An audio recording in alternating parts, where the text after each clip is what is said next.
Europe ও America বরাবর পৃথিবীকে মেরেছে। আজ ইরান আমেরিকা এবং ইউরোপকে একসঙ্গে এমন পেটানি শুরু করেছে যে তারা এবার নড়ে চড়ে বসছে। আমেরিকা আর ইউরোপ তারা কেবলমাত্র মারের ভাষাটাই বোঝে। আপনি যতই ইউরোপ এবং আমেরিকাকে ন্যায়ের কথা বলেন, বিচারের কথা বলেন, সে কথাতে কোনো কাজ আসবে না, সে কথাতে চিড়ি ভিজবে না। তাকে একমাত্র ইরানই পারে শিক্ষা দিতে মিসাইল এবং ড্রোনের মারে। সেটাই আমরা দেখছি এই মুহূর্তে। পশ্চিমী দুনিয়া এতদিন মধ্যপ্রাচ্যে মুসলিম দেশগুলোকে একাধারে আক্রমণ করেছে আর সেখানকার প্রাকৃতিক সম্পদ লুণ্ঠন করেছে, নির্বিচারে খুন করেছে মধ্যপ্রাচ্যের নরনারী শিশুকে। সেই ইতিহাসকে এবার চিরতরে বদলাতে চলেছে ইরান। যে যুদ্ধ শুরু হয়েছে এবার মধ্যপ্রাচ্যে, ইরান একা মধ্যপ্রাচ্যের এতগুলো আরব দেশ, ইউরোপ, ইসরায়েল, আমেরিকা সকলকে একা হাতে যেভাবে দমন করছে, যেভাবে কাবু করছে, তাতে গোটা পৃথিবীতে এই মুহূর্তে নতুন সুপার পাওয়ার যে ইরান যে পরাশক্তি রাষ্ট্রতে পরিণত হয়েছে তাতে কোনো সন্দেহ নেই। রাশিয়া এবং চীন সকলে ধারণা করেছিল এই যুদ্ধে ইরান একা লড়াই করতে পারবে না। ইরান যতক্ষণ না পর্যন্ত রাশিয়া এবং চীন তারা যতক্ষণ না সাহায্য নিয়ে আসছে ইরানের দরবারে, ততক্ষণ ইরান দুর্বল, ইরান মার খাবে। সেই ধারণাকেও মিথ্যা প্রমাণ করেছে ইরান। এমনকি ইরানের সর্বোচ্চ নেতা আয়াতুল্লাহ আলী খামেনির মৃত্যুর পরও ইরানের শক্তি এতটুকু কমেনি, বরং ইরান আরো শক্তিশালী হয়েছে তাদের আদর্শগত জায়গা থেকে। ইরান আমেরিকার যুদ্ধ এবার নতুন করে পশ্চিমী দুনিয়ার যে চরিত্রহীনতা, তাদের যে ধৃষ্টতা, তার মুখোশকে আলগা করে দিয়েছে। পশ্চিমী দুনিয়ার অন্যতম মুখ কানাডার প্রধানমন্ত্রী মার্ক কার্নি, যাকে আপনারা ছবিতে দেখছেন। এই মার্ক কার্নি কদিন আগে সুইজারল্যান্ডের ড্যাভোসে পৃথিবীর সকল রাষ্ট্রপ্রধানদের নিয়ে একটি সভা হয়েছিল। সেখানে এই মার্ক কার্নি খুব চিৎকার করেছিল আমেরিকার বিরুদ্ধে যে আমেরিকা হামলাবাজ, পৃথিবীর আন্তর্জাতিক আইনকে ভেঙে নষ্ট করে দিচ্ছে, সুতরাং পৃথিবীর সব রাষ্ট্র মিলে আমেরিকার বিরুদ্ধে ঐক্যবদ্ধ হতে হবে। এই ডাক দিয়েছিলেন কানাডার প্রধানমন্ত্রী মার্ক কার্নি। কিন্তু দেখুন এই রাষ্ট্রনায়কদের ভীরুতা, দুর্বলতা, তাদের কাপুরুষতা কোন লেভেলের। যখন আমেরিকা এবং ইসরায়েল মিলে অন্যায়ভাবে আন্তর্জাতিক আইনকে লাথি মেরে যখন ইরানে হামলা করলো, ইরানের সর্বোচ্চ নেতাকে খুন করলো অমানবিকভাবে, তখন এই কানাডার নেতারা হাততালি দিয়ে আমেরিকার পাশে দাঁড়ালো। কতটা মূল্যবোধহীন হতে পারে পশ্চিমী দুনিয়ার এই ইউরোপ এবং আমেরিকা। যখন গ্রিনল্যান্ড কেড়ে নিচ্ছে তখন ইউরোপ আর কানাডা এক জায়গায় হয়ে বলছে আমেরিকা খারাপ, অথচ যখন ইরানে হামলা করছে তখন বলছে ইরান হলো মধ্যপ্রাচ্যের the principal source of terror in the middle east and around the world. তখন বলছে ইরানকে মধ্যপ্রাচ্যের সব থেকে সন্ত্রাসবাদী রাষ্ট্র, সন্ত্রাসের উৎস, গোটা মধ্যপ্রাচ্যে একমাত্র খারাপ রাষ্ট্র ইরান। এইবার দেখুন মজার কথা, ইরান যখন একাধারে গোটা মধ্যপ্রাচ্যের ইসরায়েল এবং আমেরিকার বন্ধু রাষ্ট্রগুলোকে পেটাতে শুরু করলো, আমেরিকার সৈনিকদের থাকার জায়গা মার্কিন সেনাঘাঁটিকে ড্রোন আর মিসাইল দিয়ে গুড়িয়ে দিতে লাগলো। এমনকি আমেরিকার দূতাবাস, যেখানে আরবের কোনো সাধারণ মানুষ তাকিয়ে পর্যন্ত দেখতে পারেন সেই বিল্ডিংকে, সেই বিল্ডিংয়ে ঢোকা তো দূরের কথা, সেই দূতাবাসে একাধিক ড্রোন হামলা করে আমেরিকার সেনা ছাউনিকে গুড়িয়ে দিল। যখন শুধু মধ্যপ্রাচ্য নয়, ইউরোপের সাইপ্রাস, যেখানে ইংল্যান্ডের ব্রিটিশ সামরিক ঘাঁটি ছিল, সেই সামরিক ঘাঁটিতেও হামলা চালিয়েছে এবং ব্যাপক ধ্বংস চালিয়েছে।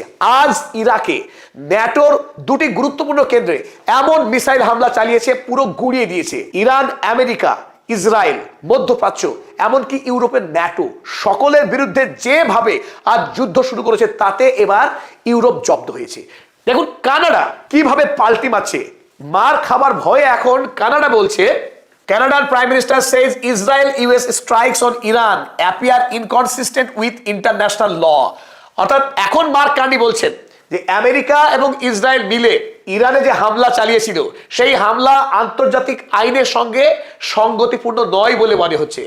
এখন মনে হচ্ছে যখন আক্রমণ করলো তখন নিন্দা করার সাহস পায়নি এই মার্ক কার্নিরা, বরং আমেরিকাকে বাহবা দিয়েছে। কারণ মুসলিম রাষ্ট্র, মধ্যপ্রাচ্য, সেখানে তেল রয়েছে, যদি আমেরিকা দখল করতে পারে তারাও খানিকটা ভাগ পাওয়ার, এক কাপুরুষের মতো ভাগ নেওয়ার আশায় তারা আমেরিকাকে বাহবা দিচ্ছিল। কিন্তু যখন ইরান হুমকি দিয়েছে যে একটি রাষ্ট্রকেও ছেড়ে কথা বলা হবে না, আমেরিকা এবং ইসরায়েলের যারা সাথ দিচ্ছে, যেভাবে মধ্যপ্রাচ্যকে আমরা পিটিয়েছি, একইভাবে ইউরোপ বা কানাডা যদি কেউ এগিয়ে আসে ইসরায়েল আমেরিকার লেজ ধরে, তাকেও পেটানো হবে। আর এই কথা শোনার পর মার্ক কার্নির এখন ডিগবাজি মারতে শুরু করেছে।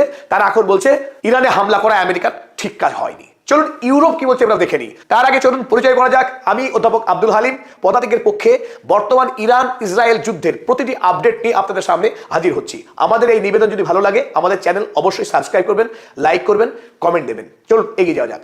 ইউরোপের একমাত্র রাষ্ট্র স্পেন বেশ 1-1.5 বছর থেকেই ইসরায়েলের যে গণহত্যা তার বিরুদ্ধে সরব। এমনকি স্পেনের বন্দর হয়ে ইসরায়েলে কোনো অস্ত্র নিয়ে জাহাজ যাওয়াটাকে নিষেধ করে দিয়েছে স্পেন।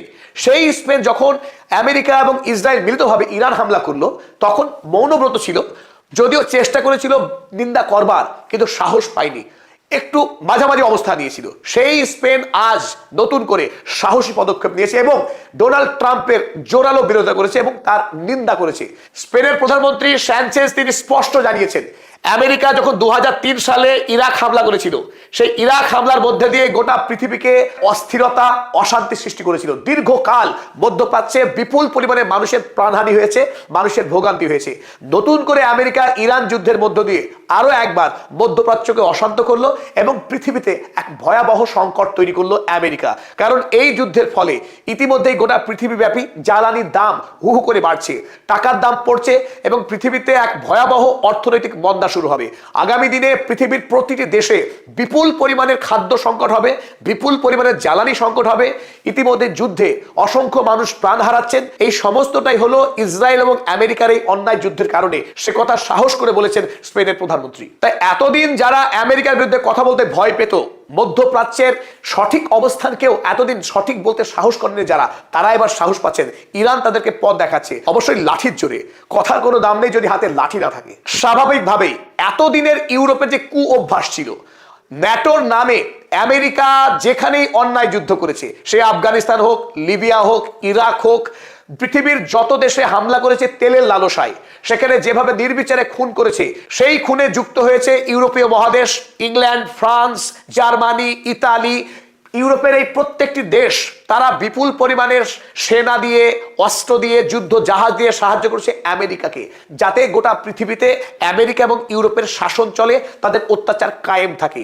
সেই অত্যাচারের ইতিহাসকে ইতি টেনে এবার ইরান যেভাবে যুদ্ধ শুরু করেছে, ইরান যে শক্তি অর্জন করেছে পশ্চিমী বিশ্বকে গালে থাপ্পড় লাগিয়ে তাদের জ্ঞান ফেরানোর কাজ করাতে, সেই কাজে সক্ষম ইতিমধ্যেই ইরান।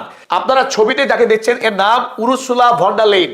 ইনি ইউরোপীয় যে রাষ্ট্রগুলো আছে সমস্ত রাষ্ট্রগুলো মিলে যে ইউরোপীয় কমিশন আছে তার চেয়ারম্যান, তার হেড।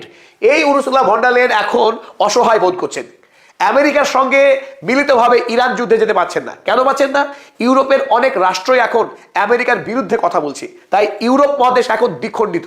একটি অংশ আমেরিকার সঙ্গে যেতে ইচ্ছুক, অন্য অংশ সরাসরি আমেরিকার বিরুদ্ধে কথা বলছে। তারা বলছে ইরান যুদ্ধ অন্যায় যুদ্ধ। ইউরোপের রাষ্ট্র গ্রিস তারা সরাসরি বলছে Iran has warned European leaders against joining the US and Israel war. Greece জানিয়েছে যে ইরান ইতিমধ্যেই ইউরোপীয় রাষ্ট্রগুলোকে সতর্ক করেছে তারা যেন কোনোভাবেই ইরান এবং ইসরায়েলের যুদ্ধে জড়িয়ে না পড়ে। যদি জড়িয়ে পড়ে অবস্থা ওই রকম হবে। মধ্যপ্রাচ্যে যে অবস্থা হচ্ছে, গোটা ইউরোপকে একইভাবে পেটানো হবে, শাসন করা হবে, তাদেরকে ধ্বংস করা হবে। কেন? ইরানের হাতে যে মিসাইল আছে সেই মিসাইলের রেঞ্জ 2600 কিলোমিটার যেতে পারে এমন অনেক মিসাইল রয়েছে ইরানের হাতে। ফলে গোটা ইউরোপ মহাদেশ ইরানের মিসাইলের সীমানার মধ্যেই রয়েছে। যদি ইউরোপ বাড়াবাড়ি করে, জার্মানি, ইতালি, স্পেন, ফ্রান্স প্রতিটি দেশে হামলা চালাবার ক্ষমতা রাখে ইরান। তার প্রমাণ ইতিমধ্যেই দিয়েছে। ইউরোপের রাষ্ট্র সাইপ্রাসে আক্রমণ করে, সাইপ্রাসে হামলা করে ইরান দেখিয়ে দিয়েছে যে ইউরোপের কোনো রাষ্ট্রকে ছেড়ে কথা বলা হবে না। ইতিমধ্যেই ইউরোপ মহাদেশ মৃতপ্রায়। আপনারা জানেন হরমুজ প্রণালী বন্ধ। ইউরোপে এখন তেল যাচ্ছে না এলএনজি গ্যাস। ইউরোপে ইতিমধ্যেই 50% বেড়ে গেছে জ্বালানির দাম। ইউরোপ মহাদেশে যদি আরো কিছুদিন হরমুজ প্রণালী বন্ধ থাকে, ইউরোপ মহাদেশে অর্থনৈতিক মন্দা শুরু হবে, তাতে কোনো সন্দেহ নেই। এই অবস্থায় এখন ইউরোপ কি ভাবছে দেখুন। Their positions have been confused and incoherent in response to the US Israeli actions. তারা এখন ঠিক করতে পারছে না যে ইসরায়েল আমেরিকার নাম করবে, তাদের গালে গিয়ে চুমু খাবে, না এখন তাদের বিরোধিতা করবে। কোনো দিকেই যাওয়ার পথ নেই। উভয় সংকটে পড়েছে ইউরোপীয় মহাদেশ। সুতরাং there are major divisions within the bloc। ইউরোপীয় ইউনিয়নের মধ্যে এই প্রথম একটা স্পষ্ট বিভাজন দেখা যাচ্ছে। তারা এখন ঠিক করতে পারছেন না কি করবেন। তবে এটা নিশ্চিত, তারা যাই করুন আর তাই করুন, তারা আগামী দিনে মরবেন। তাদের মৃত্যুর সব ব্যবস্থা করছে ইরান। অর্থনৈতিক মন্দা অবধারিত। ইউরোপ মহাদেশ আগামী দিনে এক দারুণ সংকটের মুখে পড়তে চলেছে, এ কথা স্পষ্ট করেই বলে রাখা যায় আজ। সাবস্ক্রাইব করুন, সঙ্গে থাকুন।